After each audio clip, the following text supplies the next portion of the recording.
आप सभी को जोहार रहेगा। जो कि अभी राष्ट्रीय आदिवासी छात्र संघ के संगम उरांव जी से मिले हैं, जो कि जेएनयू के आदिवासी छात्र संघ के अध्यक्ष भी रह चुके हैं और काफ़ी पहले से आंदोलन करते आए हैं। अपने समाज के जो कि विचार था, वो विचार को अभी तक लेके चले हैं। कोरोना काल में कई सारे प्रॉब्लम भी आई, उन पर भी मुद्दा उठाए। कई सारे मुद्दा को लगातार रुक रुक के लेकिन लगातार उठाते आए। और आज जयराम महतो का भी जो गमछा पैर में था, पैर में दबाए हुए थे और सिर में भगवा रंग का था, और अपने आदिवासियों का देखा कि गमछा पैर में नीचे दबा हुआ है और भगवा ऊपर, तो काफ़ी चोटिल हुआ आदिवासी समाज को और एकजुटता में नेतृत्व करता है। तो उस मुद्दा पे भी मुकरता के साथ खड़ा हुए। आइए बात करते हैं। दादा, सबसे पहले जोहार। जोहार आपको भी। और जहाँ तक जो गमछा का बात है, जयराम महतो जी का बात है, उनसे मेरा कुछ दुश्मनी नहीं है। जहाँ तक मेरा समाज का बात आया, इसलिए मैंने आवाज़ उठाया। कोई भी समाज का, कोई भी धर्म के लोग हो, चाहे उस समाज के लोग हो, उनके भी ऊपर आती है तो वो लोग भी आवाज़ उठाते हैं। इसी तरह हमने भी वो काम उठाने का काम किया, ताकि जब हम जिस आदिवासी विचारधारा से चलते हैं, आदिवासी समाज से आते हैं, तो कहीं ना कहीं जहाँ गलत होगा उसका हम विरोध करेंगे, चाहे कोई भी हो। हम कभी इसको बर्दाश्त नहीं करेंगे। दादा, आज कल्पना सोरेन भी देख रहे हैं कि पैर में मतलब कि पूजा करते हुए दिख रही है जहर खान में, तो उनके विचार में क्या बोलना चाहिएगा? क्या उनको माफ़ी मांगने बोलें आप?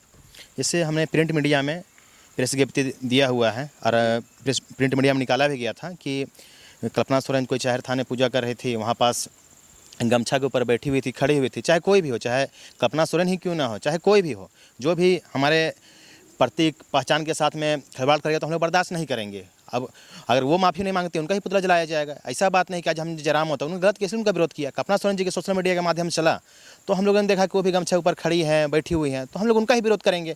एक प्रिंट मीडिया के द्वारा दिया गया है। अगर वो प्रिंट मीडिया के द्वारा आप ज्ञापन दे चुके हैं? प्रिंट मीडिया के द्वारा पेपर में आया था, मीडिया में आया हुआ है, तो उसमें हम लोगों ने दिया था कि कल्पना सोरेन जी वहाँ पास गए हुए थे, जहर थाने में बैठी हुई थी, तो उनको भी माफ़ी मांगना चाहिए। सबका सम्मान करना चाहिए, ना कि अपमान करना चाहिए। अगर वो माफ़ी नहीं मांगती, हम उनका ही विरोध करेंगे, उनका ही पुतला दहन करेंगे। क्या जयराम महतो को खुले मंच में आप माफ़ी मांगने बोले थे? क्या माफ़ी मांगे? जयराम महतो जी को हमने बोला था कि जो आपने जो किया है, हमारे प्रतीक का अपमान किया है, तो आपको माफ़ी मांगना चाहिए। आदिवासी समाज भोला भाला समाज है, ना किसी से उनका दुश्मनी है, चाहे वो नहीं। भले हमारा वैचारिक लड़ाई हो सकता है, विचारधारा की लड़ाई हो सकती है, मतभेद हो सकता है, लेकिन उनसे हमारा मनभेद कुछ नहीं है। बस जो हमारा सम्मान का चीज़ में पैर रखा गया, इसीलिए हम लोगों ने विरोध किया था और वहाँ पास एक आक्रोश दिखाया था कि हमारे चाहे कोई भी हो, हम बर्दाश्त नहीं करेंगे, चाहे कोई भी पार्टी हो। जेएनयू से दादा पढ़ के आए हैं, तो आदिवासी के विचार में क्या रखना चाहते हैं? क्या शिक्षा के बारे में क्या बताना चाहते हैं? देखिए, जेएनयू वो संस्थान है जो अगर पूरा भारत में कोई विपक्ष कहा जाए, वो जेएनयू जैसी संस्था है। जेएनयू जैसी संस्था ने आज हमने बोलना सिखाया है, पढ़ना सिखाया है। आज विरोध भी कर रहे हैं तो जेएनयू का बहुत बड़ा योगदान है। जेएनयू हमेशा डिबेट डिस्कशन के लिए जाना जाता है, पर्चा पोस्टर के लिए वहाँ आंदोलन भी होता है लगातार। जेएनयू वो संस्था है जो लोगों को बोलना सिखाती है, लड़ना सिखाती है। तो आज हम कहना चाहेंगे, आज हम जेएनयू में पढ़े तो हम बहुत बड़ा मेरा जेएनयू का योगदान रहा है कि आज हम यहाँ बोल पा रहे हैं, अपने समाज के लिए लड़ पा रहे हैं। वहाँ जब हम गए तो वहाँ बहुत सारे पार्टियाँ थी, संगठन थे, छात्र संगठन थे। आयसा थी, माले की थी, एसएफआई सीपीएम की थी, एआईएसएफ से सीपीआई की थी, एपी की बीजेपी थी, एनएसयूआई की कांग्रेस थी। लेकिन हम उस सब में ना जुड़कर आज हम एडमिशन मिला है मुझको जेएनयू संस्थान में, कहीं ना कहीं मुझे रिजर्वेशन से मिला है। तो रिजर्वेशन से जाके हमने जो वहाँ का जो झारखंड ट्राइबल स्टूडेंट एसोसिएशन था, वहाँ के हम अध्यक्ष रहे थे 17-18 में। और हमने इतनी सांस्कृतिक कार्य होती है, चाहे हमारे हक आवाज़ होता है। CNTSPT का जब आंदोलन 2016 में, जब हम ग्रेजुएशन में थे जवाहरलाल नेहरू यूनिवर्सिटी में, जब रांची में चल रहा था आंदोलन, झारखंड भवन का आह्वान किया गया, तो हम लोगों ने वहाँ जितने भी झारखंड के स्टूडेंट हैं, छात्राओं ने मिलकर हम लोग झारखंड भवन है वहाँ जाकर आंदोलन किया था और वहाँ विरोध दर्ज किया था और ज्ञापन भी दिया था। तो हम लगातार संघर्ष हैं और हमेशा जहाँ भी आज यहाँ भी हैं, तो हम समाज के लिए लड़ना चाहते हैं, बोलना चाहते हैं, और ताकि मेरा समाज शिक्षा के क्षेत्र में आगे जाए।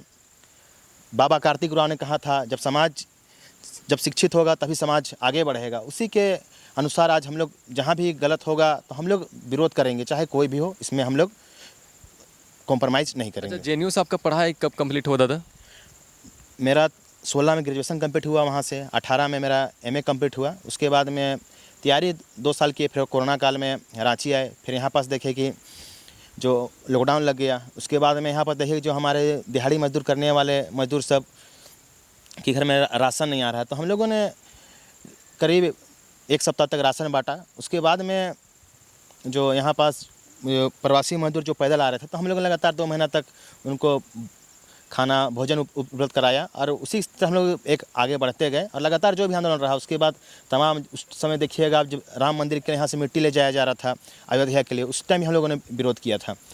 फिर जब वो जो सरना कोड का 2020 में लॉकडाउन में ही लोगों ने कहा ट्राइबल कोड चाहिए, तो हमने कहा हम लोग सरना कोड चाहिए, हम लोग सरना कोड चाहते हैं। तो हम लोगों ने वहाँ जा कर के बिरसा चौक में वहाँ घेराव किया। उसके बाद एक प्रेशर बना, तो उसके बाद में एक सरना कोड का भी मुहिम वहाँ से छिड़ते गया। फिर सब लोगों का कहना था कि मानव श्रृंखला बनाइए देसावाली से लेकर हरमू तक, लेकिन हम लोगों ने कहा कि आपसे ज़्यादा हम अपने प्रखंड में हैं, तो क्यों न हम अपने प्रखंड में निकलाएं।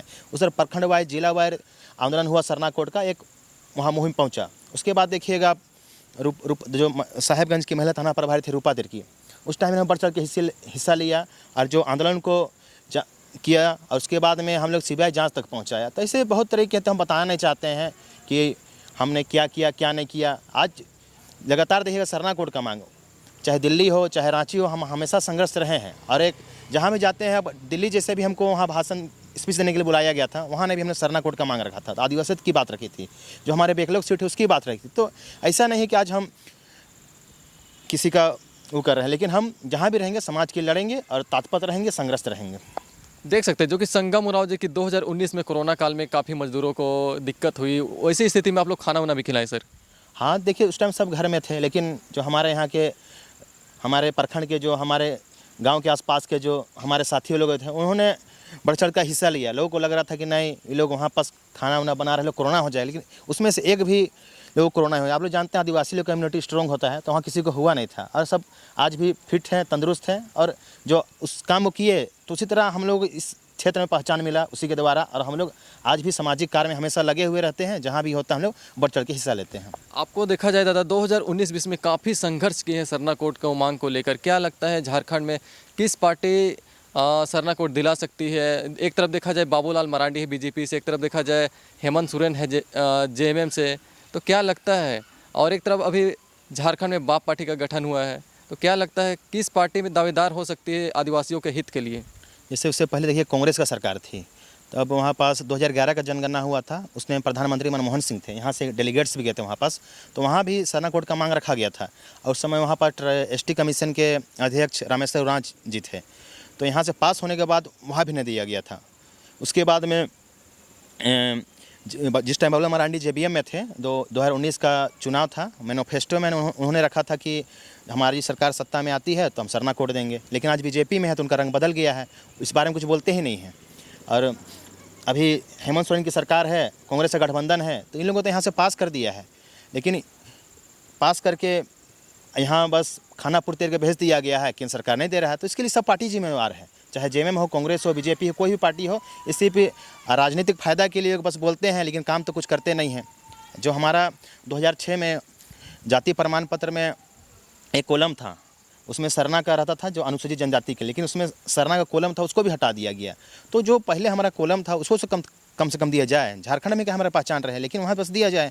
अब एक स्कॉलरशिप आया था झारखंड एकेडमिक काउंसिल में, वहाँ फॉर्म भरने के लिए, उसमें भी देखिएगा हिंदू का, मुस्लिम का, सिख का, ईसाई का कॉलम था, लेकिन सरना का नहीं था वहाँ पास। झारखंड वह प्रदेश है, उसमें हमको लगता है कि बहुलता आदिवासी की ज़्यादा है और सरना समुदाय के ज़्यादा है, तो उसको वहाँ पास देना चाहिए था। आंदोलन के बावजूद भी जे काउंसिल भी घेराव किया गया था, लेकिन उसमें भी नहीं दिया गया। तो हमारे छात्र वंचित रह जाते हैं। बोलते हैं तो हैं कि हम स्कूल में कि कॉलेज में हम लोग सरना है, लेकिन उनका एक फॉर्मेट होना चाहिए, तब जाके उनको एक पहचान मिलेगी, उनकी अस्मिता मिलेगी, तब जाके वो जो अभी जनगणना होने वाला है, जनगणना से पहले भी सरना धर्म कोड का वहाँ पास ऑप्शन देना चाहिए जी। तब जाके हमारे जो रेशियो पता चलेगा कि हमारा डेटा कितना है, हमारा पॉपुलेशन कितना है। वैसे हमारा पॉपुलेशन पता ही नहीं चलता हम कितने हैं। हमारा कम से कम झारखंड में तो देना चाहिए ना, झारखंड सरकार पास कर चुकी है, तो झारखंड में तो कोई भी चीज़ में स्कूल सब में देना चाहिए। हाँ देना चाहिए। 2011 के जनगणना में हम देखेंगे 49,88,134 था। अन्य धर्म का देखिएगा, जैन का देखिएगा, उसका हमसे कम है, लेकिन उनको दे दिया जाता है अलग धर्म का। लेकिन जो हम लोग का बहुत पहले का मांग है, लेकिन आज तक नहीं मिल रहा है, तो कहीं ना कहीं सरकार को, जो है झारखंड सरकार है, उनके कॉलम स्कूल में भी कर देना चाहिए। चाहे जितना सरकारी यूनिवर्सिटी है, कॉलेज है, स्कूल हैं उसमें भी एक फॉर्म भरने का फॉर्मेट में वहाँ पास दे देना चाहिए, चाहे कल्याण विभाग का स्कॉलरशिप फॉर्म हो उसमें देना चाहिए, तो एक हमारा पहचान रहेगा। ये लड़ाई बहुत पहले से अभी भी लड़ते आ रहे हैं, तो कम से कम एक झारखंड राज्य में एक कॉलम सरकारी संस्थान में स्कॉलरशिप में उस समय देना चाहिए। देखा जाए राहुल गांधी जो कि विपक्ष के सबसे बड़ा नेता है, लेकिन भी वो झारखंड आए थे लोकसभा का चुनाव प्रचार करने समय, उसमें बोले कि हम जीतेंगे तो सरना कोड देंगे, लेकिन भी अभी तक मुद्दा सरना कोड का नहीं उठाए हैं। देखिए उससे पहले भी हमने कहा था, पहले भी 2011 में कांग्रेस की सरकार थी, वो चाहते तो उस टाइम दे सकते थे, लेकिन ये हमको लगता है कि सिर्फ राजनीतिक फायदा के लिए वोट आता है तो सब पार्टी को सरना कोड याद आता है। अभी देखिएगा चुनाव आ रहा है तो अभी सब पार्टी को सरना कोड के बारे में याद आएगा, सब बोले कि हाँ हम सरना कोड का बात करेंगे, CNTSPT की बात करेंगे, 5th शेड्यूल का बात करेंगे, ट्राइबल सब प्लान की बात करेंगे, लेकिन सब ढकोसला नज़र आता है, उसमें कुछ कहने में कुछ और करने में कुछ देखा जाता है। तो क्या लगता है आने वाला दिन में किसकी सरकार यहाँ झारखंड में दावेदारी हो सकती है? ये किसी की भी सरकार रहे, आदिवासियत का बात होना चाहिए। अभी देखे तो बीजेपी का मैनिफेस्टो में वहाँ कहीं भी आदिवासियत को लेकर कुछ नहीं है, वहाँ बस वही कॉपी पेस्ट योजना जो जेएमएम बोला था पिछले बार 1 साल में 5 लाख, ये बोल रही है 5 साल में 5 लाख। उन्हें कहते 2-2 हज़ार बेरोजगारी भत्ता देंगे, ये कह रहे हैं 5-7 हज़ार बेरोजगारी भत्ता देंगे। वो मैया योजना लेके आए हैं, दीदी गोगो योजना लेके आई है, तो मतलब समझिए कि ये बोल रहे हैं कि 500 में LPG गैस सिलेंडर देंगे, बस दोनों का वही है। मतलब आदिवासियत के लिए यहाँ कि स्टूडेंट के लिए क्या होना चाहिए, यहाँ के छात्रों के लिए क्या होना चाहिए, घोषणा तो कर देते हैं लेकिन लागू नहीं होता है। आज शिक्षा में देखिए कितना खर्चा हो रहा है। आप सरकारी स्कूल का हाल देखिएगा, आज भी ग्रामीण क्षेत्र में लोग बोरा बैठा के पढ़ते हैं, 5 क्लास तक एक टीचर है, तो क्वालिटी ऑफ एजुकेशन कहाँ है? तो उसमें सुधार करने की ज़रूरत है। दादा अब क्या सोच रहे हैं आप लोग, आदिवासी समाज के लोग? कई सारे नेता आते हैं कि इस सरना कोड का मुद्दा चुनावी में कहते हैं कि वादा करते हैं देंगे, तो आप लोग क्या तीसरा मोर्चा बनाइएगा या फिर किस टाइप से आप लोग व्यक्तिगत मतलब कि अपना आवाज़ को उठाने के लिए बनाइएगा? अभी देखिए बीजेपी का मैनिफेस्टो आया है, अब जेएमएम का देखना है, कांग्रेस का देखना है उसमें क्या होता है, और बाकी पार्टियों की है वो भी चुनाव में आ रहे हैं, उनको भी देखना है। तो उनका देख करके तीसरा मोर्चा तो अभी कुछ अभी वो नहीं, जब तक हमारा समाज बैठेगा देखेगा कि कौन आदिवासियत की बात कर रहा है तो उसमें सोच समझ के किया जाएगा। और जहाँ तक बात है विचारधारा की, तो हमारा विचारधारा आदिवासियत के है, जो उसमें जो आदिवासी की बात करेगा वही झारखंड में राज करेगा। तो क्या आने वाला दिन में दादा राजनीतिक में आप भी आइएगा? नहीं, अभी तो कुछ सोचे नहीं है, पहले जहाँ ही सोचे हैं मेरा समाज में बदलाव होना चाहिए, और वही सामाजिक बदलाव होगा तब राजनीतिक बदलाव होता है। अभी कोई मेरा मकसद नहीं है ना राजनीतिक में आने का, ना चुनाव लड़ने का, और ना हम कोई पार्टी से एफिलेटेड हैं। सब कोई ना कोई पार्टी से कुछ छात्र संगठन एफिलेटेड रहता है, लेकिन हम पहले भी इंटरव्यू में कहा था कि आज मेरा आदिवासी समाज ही मेरा द्वारा संचालित है। मेरा मकसद चुनाव लड़ना नहीं है, मेरा मकसद है कि मेरा समाज आगे बढ़े। आज हम बोल पा रहे हैं, लड़ पा रहे हैं तो कहीं ना कहीं शिक्षा की वजह से। आज शिक्षा नहीं होता तो आज हम लड़ नहीं पाते, बोल नहीं पाते, विरोध नहीं कर पाते, डिबेट नहीं कर पाते, डिस्कशन नहीं कर पाते। तो आज देखिए आज एज ए हम भी स्टूडेंट हैं, अभी मेरा पढ़ाई जारी है, तैयारी भी जारी है। तो देखिए पहला सब माँ बाप का सपना होता है कि बेटा नौकरी करे, उसके बाद वो सब। तो अभी जब तक है समाज पढ़ेंगे, हमारा जो नारा है पढ़ेंगे लड़ेंगे जीतेंगे, बस पहले पढ़ाई के साथ साथ समाज के भी लड़ना जरूरी है। तो उसी विचारधारा को लेकर हम लोग आगे चलेंगे। पढ़ाई जब तक हम शिक्षा के बिना, नेल्सन मंडेला ने कहा था education is the most powerful weapon which we can use to change the world. शिक्षा वो औजार है जिससे आप दुनिया को बदल सकते हैं। तो मतलब शिक्षा बहुत ज़रूरी है। तो दादा अब क्या कीजिएगा? जयराम महतो का जिस तरीके से आप लोग पुतला जलाए, क्या कल्पना सोरेन अगर माफ़ी नहीं मांगती है तो कल्पना सोरेन का भी क्या पुतला दहन होगा? देखिए वहाँ पास मीडिया में देखा था, वहाँ पास हुआ था, फिर हम ही लोगों ने विरोध किया ताकि एक आक्रोश दिखे, दोबारा ऐसा गलती किसी से ना हो, चाहे कोई भी हो। अब कल्पना सोरेन ने वैसा किया है तो उन्हें पेपर के माध्यम से एक संदेश हम लोगों ने दिया है, अगर वो माफ़ी नहीं मांगती है तो उनका भी पुतला दहन होगा। इसमें कोई दो मत की बात नहीं है, कोई भी हो। हमने बीजेपी का भी पुतला दहन किया। देखिए जब रूपा तिर्की की साहेबगंज में उनका हुआ था, उसके बाद में देखिएगा पहला कोई पुतला जला था झारखंड में, पूरे झारखंड में हम ही लोगों ने जलाया था, हमारे ही चौक में जलाया था हम लोगों ने। उस टाइम बहुत लोगों ने कहा कि पुतला जलाने से आपको न्याय मिल जाएगा क्या? तो हमने कहा सरकार के प्रति आक्रोश तो दिखेगा ना, तो ही आक्रोश को दिखाने के लिए हम लोगों ने उनके, आज जो गमछा का बात है इसलिए हमने पुतला जलाया था। अब जैसे कल्पना सोरेन का बात है, वो माफ़ी नहीं मांगती है तो उनका ही पुतला जलेगा आक्रोश दिखने के लिए। मतलब हमारे अस्मिता पहचान के सामने खड़ा हम लोग बर्दाश्त नहीं करेंगे, चाहे आदिवासियों की बात अत्याचार हो तो हम बर्दाश्त नहीं करेंगे। अभी देख रहे होंगे कि लालपुर के एक रोहित तिर्की करके थे, दुर्गा पूजा घूमने जाते हैं उनकी हत्या कर दी जाती है। उनका बॉडी मिलता है रांची के रिम्स में, मोर्चरी में, लेकिन अभी तक जांच नहीं हो पाया है। बताइए, उतना दुर्गा पूजा में फोर्स रहने के बावजूद, उतना पुलिस प्रशासन टाइट रहने के बावजूद, सीसीटीवी हर कोने में रहने के बावजूद भी इस तरह का हत्या कर दी जाती है। तो हमेशा से देखिएगा, यहाँ सरकार में देखिए हम लोग 3-4 पुलिसकर्मी, 3-4 दरोगा को हत्या कर दिया गया है, पुलिसकर्मियों को हत्या कर दिया गया है। तो जो अनुपम कच्छप थे, स्पेशल ब्रांच में दरोगा थे, उनका भी कांके में गोली मारकर हत्या कर दी जाती है। लेकिन बताइए, अभी 2 महीना हो जा रहा है, अभी तक जांच नहीं हुआ है। वो जांच नहीं होने के कारण आज उन परिजनों को न्याय मिलना चाहिए, लेकिन न्याय कहाँ मिला? आज देखिए, उसमें भी आंदोलन करने से उसमें ज़रूर न्याय मिलता है, लेकिन कहीं ना कहीं यहाँ पास सब आदिवासी एकजुट दिखाना पड़ेगा। आज रोहित तिर्की के साथ हुआ है, कल क्या पता किसी और के साथ हो जाए। अब लगातार देखिएगा, रांची ज़िला में जो क्राइम रेट बढ़ा है, हमेशा हर सप्ताह के अंदर यहाँ मर्डर हो जाता है, किसी को गोली मार दिया जाता है, किसी को चोरी हो जाता है, डकैती डाल दिया जाता है। तो हमको लगता है कि यहाँ प्रशासन की बहुत बड़ी लापरवाही है और प्रशासन को मजबूत करना चाहिए यहाँ पास, नहीं तो ऐसे ही चलता रहा। अभी तो सुनिए, रांची का ये हाल है, तो आने वाले दिनों में क्या होगा? लगातार जल जंगल ज़मीन लूटते जा रही है, उसके बाद लूटने के बाद यहाँ पर कुछ बचेगा नहीं, फिर हम लोग कहने के लिए यहाँ पास आदिवासी रह जाएंगे।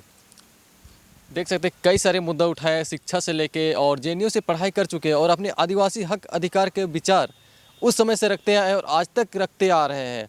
और जयराम महतो से इनका व्यक्तिगत लड़ाई नहीं है, वैचारिक लड़ाई है। जैसे कि कल्पना सोरेन भी अगर माफ़ी नहीं मांगती है, प्रिंट मीडिया के माध्यम से संदेश दे चुके हैं, अगर आप समाज से माफ़ी नहीं मांगिएगा तो आपका भी पुतला दहन किया जाएगा।